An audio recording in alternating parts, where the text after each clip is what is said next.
You're watching Beyond Markets. Welcome. I'm Kenneth Igbomo, and thank you for joining us. We've been looking at the 2019 elections in Nigeria. We began our conversations looking at a couple of interesting standpoints and viewpoints around Nigeria's elections. We talked about, building a competitive economy. We've talked about running inclusive governments. All through that. But today our focus is the upcoming elections and promoting national unity. As always, you can join the conversation with the hashtag Beyond Markets, and you can follow me on Twitter at Kenneth Igbomo. As the Nigeria election campaigns hit full swing, the National Broadcasting Commission says it is ready to sanction media houses over hate speech that is broadcast on their platforms. The NBC also says comments from political rallies have been laced with indecent and abusive language and use of hate speech. Vincent Anigbogu, the Director General of the Institute for National Transformation, joins me to discuss how Nigeria can prioritize national unity even in the atmosphere of election campaigns. Thank you so much for joining me, sir, today. Thank you, Mr. Ken. Very, very, very charged atmosphere we're seeing in Nigeria with the campaigns kicking off full swing. Can you speak to the ethics of election campaigns in Nigeria and how much this is impacting, the views of the average man on the street? Ken, this is a very charged moment because of the obvious election that's coming forth. But I do believe that leaders have a responsibility that even in the context of trying to sell your position, your party, you still owe it to speak in a manner that doesn't fragment the society. You still owe it to always deliver your promises, your speech in a context of building a nation, not disintegrating a nation. So I certainly believe that, there is a responsibility on the part of those politicians to make sure that they are not destroying the nation that they are pretending to build. And I think it's a collective responsibility. Yeah, I agree. I agree very much that it's a collective responsibility because on one hand, as much as we say we have a leadership problem, yes, I also believe that the onus is also on the followers to conduct themselves in a manner that is, that is decent, and will promote statesmanship. But I'd like you to speak to, first we look at the world has changed. We're seeing on one hand politicians doing rallies, but then there's the other battle on the other side, which is the social media. And we're seeing, when you look at political discussions around in social media, you see a lot on the comment sections in there. You're seeing, and it kind of gives you the pulse of how much this kind of rhetoric is spilling down to the average man. Can you speak to this as well? I think we have not done well in coaching the citizens in terms of their civic responsibility. It takes two to build a nation. The elected officials and the non-elected leadership, and that's the citizens. It takes both of us to build a society. Unfortunately, we have been given this impression that we're not relevant. That's why if you go to nations like the UK, the United States of America, the citizens are well educated. They know their responsibility. And so they go the extra mile to protect their society. It's extremely important that leaders be careful about the messages they pass on to their followers. If you create the impression that this is a winner wins all and a loser loses all, then it becomes a fight to the death kind of campaign. But if you create the impression that no matter what happens, we will all still coexist, work together, and move ahead together, then your followers will then understand that it's not a winner winning everything and a loser losing everything. There's still a place for coexistence. So I still hold the leaders responsible for what or the impression you create in the minds and in the hearts of your followers. I always believe that in nation building is a farming process, if you will. You still have to plant the seeds. You still have to weed it. You still have to nurture it. Nigeria is still a tender seed that we need to nurture and grow. When this nation is built properly, there's a space for everybody. There's employment for all. There's health care for all. There's employment. There's everything. There's education for all. We're still trying to get there. Let's keep in mind that there's a nation we have to nurture. And let both the leadership and the followership understand that the end, should I say, the means does not justify the end, but rather the end justifies the means. Okay, I've seen a lot of political rallies, yes. And then, the kind of comments that come from those rallies sometimes, keeps you shocked and all that. Sometimes, on one hand, you hear the government talking about the fact that they're trying to check hate speech, yes. And make sure that, those type of rhetoric doesn't spill into the atmosphere. But on the other hand, who is checking the politicians when they have their rallies and they're making those kind of comments? Well, we cannot make a rule that only applies to one set of people and not to the entire citizen. Ken, as I was coming here tonight, this morning, I must be honest with you, I was reflecting on the fact that there are not that too many statesmen. People, when they speak out of wealth of knowledge, understanding. People, when they speak, you can hear unity, you can hear calmness, you can hear wisdom, you can hear direction. I don't think there are too many people like that. I see opportunists, people that say what needed to be said at the right time for their own selfish purposes. I don't see people casting a broader vision of where we should be. I don't see people even speaking and advising and counseling the young people how they should live their life, how they should direct their lives. I see opportunists. And when politics become an opportunistic, should I say, endeavor, it loses its meaning, it loses its moral value, it loses the national direction where we're supposed to. So, hate speech, in my case, I am against hate speech because it does create division, hatred, and that's not what we want. But I'm not too sure that all of us collectively are doing enough to create an environment that will not allow such things to happen. I'm not sure there's a genuine sense of fairness. I'm not sure there's a genuine sense of inclusiveness. I'm not sure there's a genuine sense of nation, building a nationhood. If we create such an environment, then people will feel belong. They will not be threatened. And of course, the politics will become more palatable and inclusive. Okay. Those are my thoughts. Okay. It just brings me back to the leadership question because I watched a clip sometime on social media with one of the presidential candidates talking about the fact that it stems from the fact that we do not have leaders, that we have rulers. And that leaders have followers and then rulers have subjects. What do you think about this assessment? I know this had to do with the fact that when the national debate, presidential debate was organized, some of the candidates, especially the PDP and the APC candidate, did not show up. I think Nigerians deserve to be,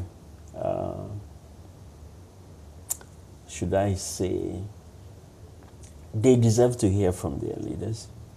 They deserve to ask questions and let their leaders tell them what they think. After all, it's about their affairs. So when such platform is ignored, it sends the wrong message. And it does, again, add to that impression that leadership in Nigeria is not a service-oriented affair, but rather it is the typical African mentality of the chief and the rest of us. And I think it needs to change. It's time that leadership serves the people. Okay. Yes. Well, quickly, I just want to look at the implications of this. So when you see a very divisive campaign, a charged atmosphere and all that, it makes me think or reason to see how much that would affect the scheme of things post-elections. So usually when they don't get a ruling in their favor, then we get to hear a lot of around election violence. I'd like you to speak to this point and why this should be checked. Well, don't forget that words are seeds. Just like you sow the seed of encouragement and sow the seed of confidence and faith, you can also sow the seed of fear and disenfranchisement in the hearts of people through what you say. Words can either be inclusive or exclusive. Therefore, politicians must be careful the words they utter. You're either creating confidence in the part of the people. Mind you that every Nigerian has a right to be included in the nation building. They have a right. Therefore, every leader must go out of their way to use words that are inclusive. Because what happens, you're not going to be in office forever.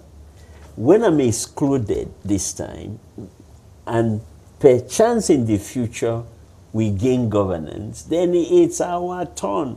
And this our turn mentality is what's destroying Nigeria. Our turn to rule, our turn to eat, our turn. Everybody, instead of building an inclusive environment where no matter who is there, we know we are moving together as a nation. Our leaders are not doing well in terms of creating a cohesive, inclusive national vision that does not divide, but actually build the people. And it takes skill to do that, and also proper mental disposition. All right, I need to hold that thought for a second. I just need to take a quick break. I've been speaking to Vincent Anigbogu, who is the Director General of the Institute for National Transformation.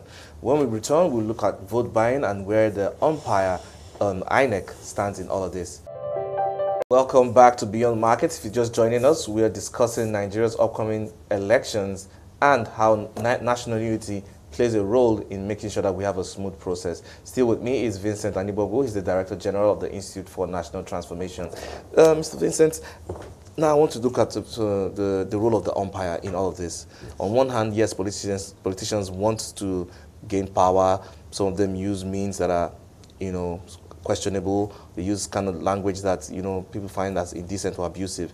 But as the umpire who is sitting in there to regulate the elections and all that has to do with the elections, how do you think they can come in on this one? First of all, I will not sit here and tell you that the job of INEC is easy. It's not.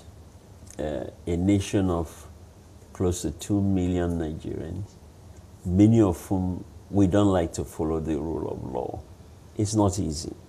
So we understand the challenges that INEC face as an organization. However, INEC must understand that how they handle the upcoming election will either create confidence in the people, not just Nigerians, but globally. Therefore, they should exercise extra care in everything they do and the impressions they create. They must make sure that their people are properly trained and properly instructed. And they must, and I've seen, I've gone to one or two fora where they have actually shown some improvements, but more needs to be done. Should we think they should go in the line of sanctions to the political parties? That violate clearly set out guidelines after warning. I think that's true. I think they should sanction them if the guideline recommends that. They need to be extra tough. They need to, I always believe in life that where things are not clearly defined, don't do it. But where they are clearly defined, do it. In other words, where it is shady, avoid it. Don't get into it. We must continue to build credibility of the Nigerian election process globally. That helps to create in the mind of the world that we can manage our own internal affairs. So they have a lot of responsibility, and they still have a lot of work to do. And Okay, then I'd like to look at the international organizations, the international community, yes. and election observers Yes. also, and the role they have to play in also checking that things are done properly. Exactly. It's very critical because we can't police ourselves. Yes, we can, but others need to also come in and verify that we are doing what we say we're going to do. It's not just external observers, even internal observers, all the different stakeholders. I encourage Nigerians to train and prepare your people to go and observe. Your own eyes, you will tell the story better than somebody else's eyes. So it's a collective responsibility. And by the way, this year I've seen a large number of different organizations training their people to observe. And I think it's a good development. Okay. Yes. Then I'd like to go into the voting patterns we've been seeing so far. Okay. Usually it's skewed towards ethnic and religious lines. Yes. At what point, in the advancement of our democracy, are we going to get out of this and vote people based on merit? I was at another television program recently, and they asked me the same question. What advice do you have for Nigerians? I tell Nigerians, you must have a clear understanding of who you want in government. Studies have shown that voting along ethnic lines never advances a nation because you end up voting by sentiment. Rather, vote people who have value. Vote good people in place. Good people will always take care of people because they have a heart for everybody, not just for their own. But when they give you the 5,000 and the 10,000 and you vote for the wrong person, that is your reward. Do not expect anything from that government for the next 4 years. You have gotten your 5,000, you've gotten your 10,000 because you voted not according to what you want to see, but according to what you want to get at that time. So I encourage them, get away from that practice. Sit down, write down, or discuss with people the qualities that make for good leadership. Use that criteria to choose who will lead your local government, your state government, as well as our national government. If you put good people in government, good people will do good across the nation. Okay. I would like to now speak to the first-time voter. Okay. Usually you would think it's the young people, but research has shown that there are a lot of older people who have never participated in the election process. And then sometimes getting to even understand how the political makeup of Nigeria can be really confusing to the first-time voter. And I think a lot still needs to be done around voter education. I'd like you to share your thoughts on this. I'm glad you asked me that question. Recently, about a week ago, I'm actually a first-time voter. Let me confess my sins here, and please, everybody, forgive me. I decided that I must participate this year. I remember when I went to register, it was not an easy process for people like us, standing in line in the middle, everything disbanded, the officials got angry because people could not maintain queue. We had to go and beg and plead. Finally, by the time, it took me the whole day just to register. And then last week, I went to pick up my PVC. They had to send me to 3 different locations. By the time I finally collected it by 5 p.m., I knew what I went through, that I said to myself, somebody like me, a professional, will never willingly subject him or herself to this because there's much yet to be done. But I want to encourage everybody, go and pick up your PVC. First of all, go and see what people go through. Go and see all the possible discouragements along the road. And then let's come back and discuss how to improve the process. Yeah, because I believe the process can actually be simple. Oh, it can be improved. Okay, yes. So, but I still need you to speak around voter education as well, even helping them understand, how best to vote, and how to be more informed citizens, following up on daily news and what the political parties have to present, rather than just the rhetoric they spew out on the campaigns. I agree.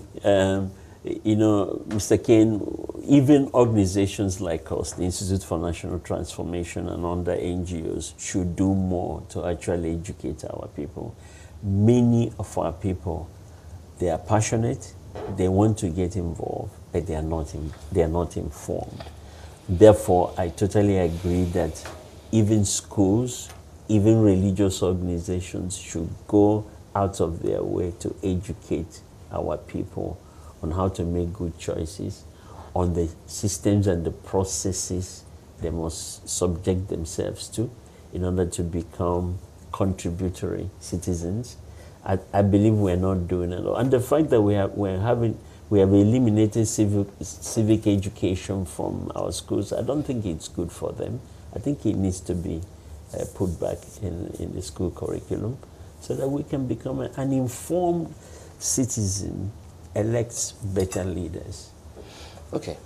I'm an eternal optimist. I believe so much in the future of this country. Yes. But when you look at the Nigerian dream, this year we've seen a wave of Nigerians moving, just giving up on that Nigerian dream and moving out of the country, not even want to be part of the process or associated with what's happening in the country. And because I think some of them have been hurt over time because they ask themselves the critical question. Yes. For young people like myself who ask themselves, is this the kind of country I want to raise my children in? What message of hope do you have for us? First of all, Mr. Ken, let me totally agree with you that the state of the nation is not encouraging to any young man. It pains me that as a young man in the 60s and the 70s, I had a better future, dream, a better view of this nation than a young man today. And many of them are fleeing to Canada and other nations in drones. So I can understand. But let me say this. I really believe that Nigeria can be rebuilt. And here's my view how it can be done. We need to be deliberate in raising the kind of leaders that will rebuild Nigeria. I believe we have not been deliberate. I don't think it's a good thing that our leaders that led us 20, 30, 40 years ago are still in government. It's actually a sign of regression, not progression. We need to raise leaders, I always say, that have 6 capacities. Number 1, moral capacity. We need to train leaders that are fair in their dealing with Nigerian citizens and deal once and forever this issue of tribal and religious divide. Number 2, we need to raise leaders that understand that governance is a system, is a process. It's not what you do by chance. It is a deliberate process of leading a nation to an expected end. We need to create leaders that think that way. We need to create leaders that have emotional stability, not people who are blown to and fro by all winds of. We need to be. Other nations are deliberate in doing that. Singapore deliberately raises leaders. Americans, Europeans, we need to take leadership development serious and not just fly by the pan. People that come up and run every 4 or 5 years. From a pool of well-trained people, we can raise leaders that can build a nation. That's what needs to change. It's always a pleasure speaking to you, sir. I've been speaking to Vincent Anigbogu, who is the Director General of the Institute for National Transformation. And that's it on Beyond Markets. Thank you for being a part of it. Remember, you can always watch all previous episodes of the show on our website at cnbcafrica.com. You can stay engaged with the hashtag Beyond Markets. You can also follow me on Twitter at Kenneth Igbomo. Enjoy the rest of your day.